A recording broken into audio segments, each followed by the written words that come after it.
Hello everyone, here again, and even though I always start out nervous at the beginning of my talks, today I'm really nervous because, as the organisers of this know, this is not an easy topic to talk about, but I think having seen what's going on in the world right now and seeing so much similar talk, I think this is necessary. And I hope that it's helpful to those who need it, and I hope you'll see why I'm saying this. As obviously many of you know, I've been suffering from depression for many years now, to the point of I got so fed up I wrote a book about it,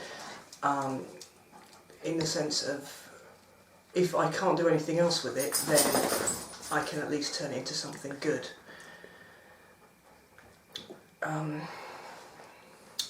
I'm asking my cameraman to keep rolling here because obviously it's difficult to say what I need to say, but it'll come. I don't really like to say I'm suffering from depression, but it's something that's come out in recent years as something that's sort of okay to talk about, and I've seen a lot of news stories. It's even trendy to talk about, say that you've got depression, which is pretty despicable, to be honest, but it's good that it's being talked about, because, as you probably know, not only is the NHS budget for disability pathetically low, for mental health issues and support it's even lower. It's pathetic. I'm not going to talk about that, although I'm pretty sure that those of you who've been there know what I mean, and I've been through the system and I'm still going through the system. I have a fantastic doctor at the moment, and she's giving me consistency of support, which is wonderful. But I actually showed her my book a while ago, and she loved it because she is very open to all forms of therapy, and mindfulness is mentioned in the book, and she liked that. And the idea of paganism and spirituality helping with mental health is fantastic to her. And this is gradually becoming a thing, whereby spirituality can actually help with, let's say, mundane treatment of actual conditions. It's not to say that mental health issues are all in the mind, because even though obviously that's where they're physically situated, it's not that simple, is it? But it's more about how your spirituality can help with the issues which you very much feel as a reality.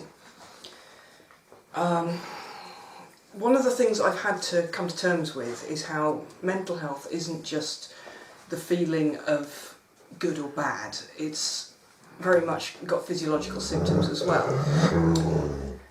And I apologise if you can hear growling, that's a dog who is wanting attention because he knows that there's something going on here, and that's fine. If you want to see pictures of my dogs, look on my Facebook.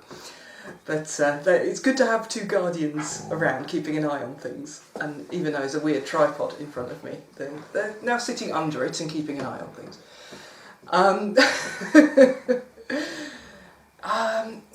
I think the issue with spirituality is that it's often seen as very airy-fairy, and you have the very secular doctoral forms of treatment for illness, be it mental or physical health. Only now are people starting to realise that alternative forms of healing aren't necessarily a bad thing. I mean, the debate about homeopathic remedies will trundle on, I'm sure, but energy healing and Reiki and things like that are now being openly used in hospitals. And even though there's no empirical evidence for how they work, sometimes it's, yes, they work, let's use them, why not? And I'm sure you have a whole lot of indigenous people and shamanic people going, yes, we know, just get on with it, they work, spirit knows. And no way is a doctor really ever going to acknowledge that in our lifetimes, I think, because that would not be good for their career. But as I say, I've come across many doctors in my research and in my own life. Puppy is now having a drink. Whereby the doctors have themselves suffered from depression or similar mental health issues and gone on to explore that and how they can help with that in a medical and not spiritual, but in a whole holistic mind, body and spirit manner. And one I can immediately think of that Stephen Fry also recommends is Kay Redfield Jameson, who wrote a wonderful book called The Unquiet Mind, and it was how she dealt with very severe bipolarity, but also as a medical professional, let's say. Meantime though, as I say, we're all going through the systems and we're here on the ground at the sharp end, as the health professionals call it. We're the ones going through this, and people obviously come to me and say, for which I'm very thankful, they say thank you for coming out so openly about this. It makes us hopeful and helpful, if you like, that someone like you is so honest about it, because it means that we can be honest about it too. And when you're in those dark places, you don't feel like anybody special. You really don't. I certainly don't. I feel like a big mass of just blackness and black fog and tears and hanky and hiding under blankets, and yeah, it's pretty awful. If you know, you know. And I've explained this to people who've never been there, and their general response is, wow, oh my god, that sounds terrible, how can you cope with that? And you think, okay, I guess it does. You just do, you just cope, you deal with it, because the alternative is to not deal with it. And that's very, very important to remember. Another book which I didn't get on with, I've mentioned before, I didn't get on with it, but I loved the title, was The Trick is to Keep Breathing. Okay, so the house spirits are helping. I'm sitting in the sunroom of my house. It's an ancient building, well ancient, it's 1820s, and it was a guardhouse, and the guards here do keep an eye on me as well, so keep me going, guys. The thing to remember when you're in the dark is that there are others there with you. Whether it be me, or your own loved ones, or your own animal family. Yes, I'm being looked at by a puppy dog now. Or whether it's your ancestors, your gods, or whoever it needs to be, you are never alone. You're not alone. And as pagans, as I've said often, in the darkness, you need to be there sometimes. You need to actually stand in the dark. And this is something which our professional people don't tend to realise or acknowledge. A lot of pagans as well, not to their detriment, but a lot of pagans work with the principle of love and light and bright blessings. And I have to smile when I hear that. I'm not having a go at anybody, but I have to smile, because light is something at the end of the tunnel, and it might be an approaching train, but it's also important to remember as pagans that the point of having night and day is that we have dark and light. And going through the dark times is essential if you're to value the light and not take it for granted. In the mythology, there's a lot of stories about heroes working through their darkness. There is so many. The basic hero's journey, Joseph Campbell's hero's journey. But I love the story of Ceridwen's cauldron, of finding inspiration within the dark, within that black pot, within, whether it's the womb or your abdomen or whatever it is, in the darkness of your pits of your brain. It doesn't really matter. It's the darkness of a dark room with the light switched off. It's not the dark of the night, which has stars. It's the dark of the void. It's the blackness. But even there, if you close your eyes, you still see colours. And if you close your eyes and sleep, you still see dreams. And there is always something. And one thing I discovered back when I was first really encountering this and facing it was that it's important that we acknowledge this darkness in ourselves, not as a bad thing in any sense, but as a thing that will happen. It just will. This is nature. This is us. This is our ups and downs of life. Stephen King spoke of it as a gorilla in a cage, and he was talking about horror at the time and dealing with fears in the book Dance Macabre. If you want to go and look it up, it's very good. But he speaks of normal people, everyday people. I don't believe they exist. Regular people have put their gorilla of their childhood fears in a cage and thrown the key away and let it rust. And that gorilla comes out sometimes, or tries to come out, and shakes the bars. And that's when the person goes to the bar and drinks or takes drugs or medicates or whatever it is to keep that gorilla sedated and quiet. And he speaks of the horror fan letting the gorilla out to play every once in a while to encounter that fear and face it, whether it be in a horror book, a story, or a movie, or a roller coaster ride, or bungee jumping, or deep sea diving, or whatever it is that really frightens you. But it's facing it and keeping that lock on the cage well oiled so that you can put the fear away when you need to and let it out and not be afraid when you need to. I love this idea. I wish it was that easy. For me, it's much more emotional than that. It's more emotional than a raging gorilla. But that's one way of putting it. But ultimately, what his wisdom is that we visualise it. We visualise however we do. And I've often said it's a black dog. It's Winston Churchill's black dog. We have a puppy gnawing at something now. So, they're very keen to be getting involved in whatever we're doing. But if you visualise your fear, if you visualise your depression, as I say, as a black dog, as a fog, as whatever it is, then you can face it.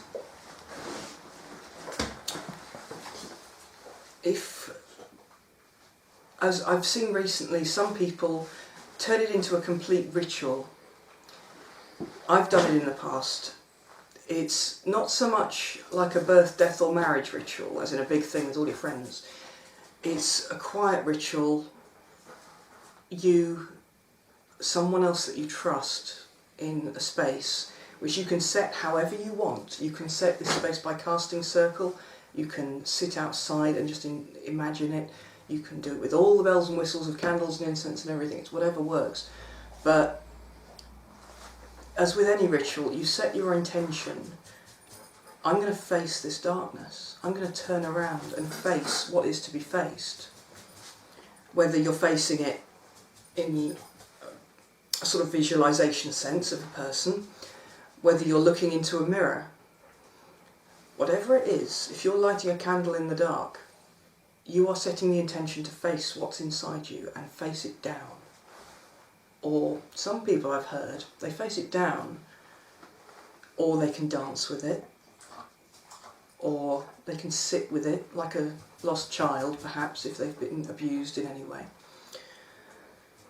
But either way, it's acknowledging that dark. It's acknowledging what it is and seeing it as part of us. And as I say, I've done this with a trusted person. And I've facilitated this for others. And people have lately asked me, how do I do this? And like any ritual, it's very personal to the individual. I would say, don't hate me, but I would say, don't do this alone. Do not do this alone. Sometimes it happens that you're alone and it comes to you. But if you can, if you're setting ritual, have someone you trust there. Because if you need to, that's a person to dial 999 for you. You never know what's going to happen. Or it's someone who can at least bring you a cup of tea and wrap you in a blanket and provide tissues. Whatever it is, whatever's needed, it's someone, it's a hand to hold. You will have a lot going on. A lot will happen. But it is something we are starting to acknowledge and do. This is a rite of passage in life. We are facing what we have to face in order to move forward as a challenge, because this is something, it is part of those ups and downs, and it might not be the only time you do it. You might have to do it more times in the future, I don't know.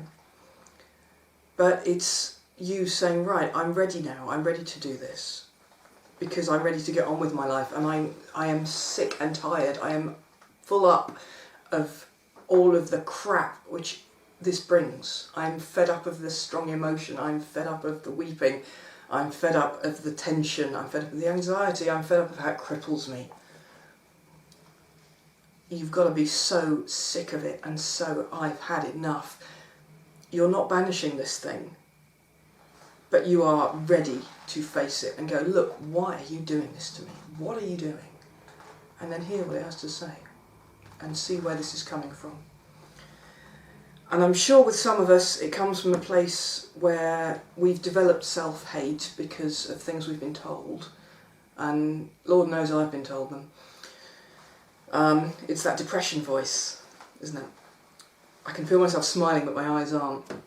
It's that depression voice that goes, you're shit, you're the worst, you're just useless, everyone's lying about how much they like you, and so forth and so on. And yeah, I get this, I really do. And in rational days and with the light on, I know it's a lie. And when my partner hugs me and when my dogs jump up and lick me, I know it's a lie, because there's always people who love you. And people who reach out to me across messages on the internet and email, they tell me this, and I wish so hard I had a teleporter or a TARDIS and could zoom across and provide hugs and tea. And sometimes if they're local I can. Hello local people. If not, it's when I see them. I give lots of hugs out at Pagan Pride when people come. Lots of hugs at conferences. I'm fine to do that in person, but in the meantime I try and do this and say, you are loved, you're not alone, you can stand and do this, you can turn that frustration, you can recognise that this rite of passage is needed, you can do whatever you need to do. And sometimes the little rites are the most powerful. I've seen little spells like filling a glass with water and visualising all of the yuck in yourself going into the water and turning it black, and then tipping that away and letting a tap flow to cleanse it, then charging up the glass again, refilling it, recharging it and drinking that fresh cleanness down to clear you out. I've often spoken of my favourite, my anti-suicide ritual is making a cup of tea. If you haven't heard this one, please feel free to laugh. If you feel like there's no reason to go on, you're just going to end it. And I'm saying this slightly jokingly, but I'm sure you know what I mean. If you've been there, make a cup of tea, because you have to boil the kettle, prepare all the tea things, wait for it to boil, stand around, wait a bit, do things, prepare the tea, stew the tea in the teapot properly, wait for it to cool in the cup, drink it down, feel and taste and smell the warmth of that tea, or coffee, or whatever it is you prefer.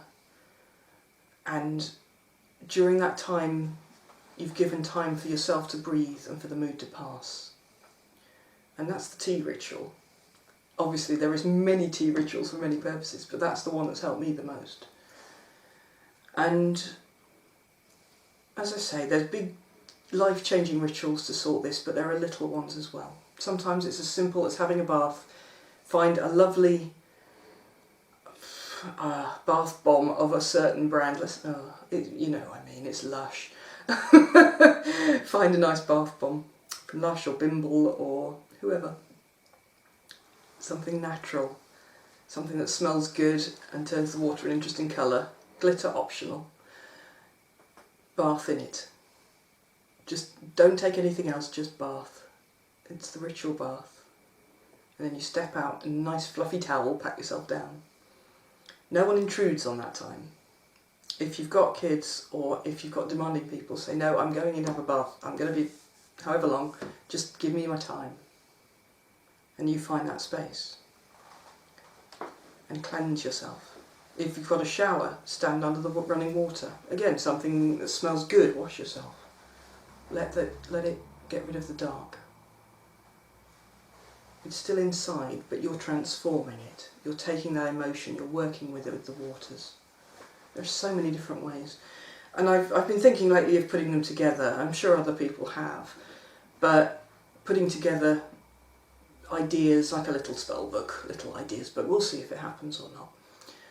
But as I say, this is something that we can talk about. This is something we can acknowledge. And as I've come to realise lately, life changes when you have any form of disability. Of course it does. And it's hard to acknowledge that mental health is such a crippling disability, because it does change your life. But it does. It means that I can't do what I used to be able to do. I used to work so hard and so long, and I can't do that anymore. I get exhausted. And I require backup, and I require care, and I require self-care, of course. And I'm used to pushing myself and working hard, but it doesn't go on infinitely now. I'm getting older. I'm getting a bit madder, I guess. Or perhaps it was just too much for too long. It was burning the candle at both ends for too long. I know many people who've been, suffering, not the right word at all, who've been stricken with sudden disabilities, like a stroke, say, something like that, or they've been coping with ongoing chronic conditions, and they do what they can, and some days are better than others, but life has to change around it, because you're not able to do what perhaps you once could. But that's okay, you work round it. And if you fall over, you have to get up again, or you sit on the ground and have a laugh for a minute and go, oh, no. But it's whether, from my point of view, whether you drop the milk in the morning and cry a lot, or if you drop the milk, laugh a bit, go, oh, and go and find a cloth. It's that difference between a good day and a bad day. It's how you cope every day. It's making goodness out of the darkness. I now have a black cat in the room, come to see what's going on as well. Is she going to come and join us? I don't know. Come on. She's not sure. Who are you talking to, said the cat. But, yeah, so... Hold on. Let's have a cameo. There we go, this is Scarlett. Who is a rescue kitten. And these the dogs are. And when I'm down, she tends to come and find me and snuggle up with me. And purr very, very loudly. And get treats. And if you've got animals, there we go. Yes, there's food to be had. If you have animals, you know it. That animals don't fake it. They love you. Or they don't. If they're cats, they'll just be coy. But whoever it is, hold on to them. Hold on to the light parts, because they keep you going during the dark parts. And that's life. It's day and night. So, rather than love and light, I'll say love, big hugs, and blankets for when you're in the dark. You're not alone. I do understand, I promise. And you can get through it. Make tea, make your little ritual, make your determination, make your strength. Feel it. Feel what you need to do. Trust yourself, love yourself, because you are loved. I'll see you again soon.